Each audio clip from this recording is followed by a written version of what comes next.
Vous avez été ministre de l'Agriculture et également vous avez été secrétaire d'État au transport, Dominique Bussereau, à la SNCF. Le gouvernement affirme que le mouvement initié par les syndicats est un détournement du droit de retrait. Vous connaissez bien ce dossier, vous partagez cet avis? Le droit de retrait, il peut se comprendre après l'accident qui s'est produit entre Reims et Charleville-Mézières. Un TER qui percute un engin exceptionnel.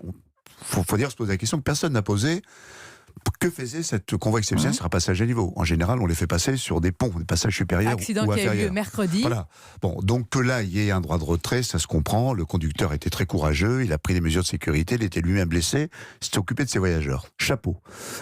Après que ça devienne même mouvement de retrait à Perpignan, à Menton, à Lille et à Poitiers, non. Donc là, il y a eu manifestement un détournement du droit de retrait. Ça doit quand même amener la SNCF à se poser la question de la conduite à agent seul sur certains types de lignes. Mais j'allais vous poser la question, justement, est-ce que ce n'est pas une vraie préoccupation? Parce que c'est cet équipement agent seul que vous décrivez qui a peut-être déclenché cet accident. L'équipement agent seul, il faut bien que les auditeurs d'Europe 1 comprennent, c'est aussi des caméras qui permettent de surveiller le quai, c'est tout un ensemble d'instruments qui fait que le conducteur, en réalité, a beaucoup d'informations.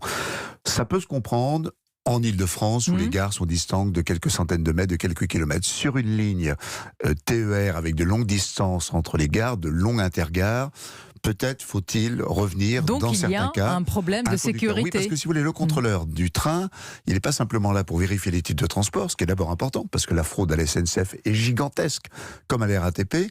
Il est là aussi, et surtout, pour une mission de sécurité en appui du conducteur. Et je pense que sur certains types de relations, il faut maintenir un contrôleur à bord des TER.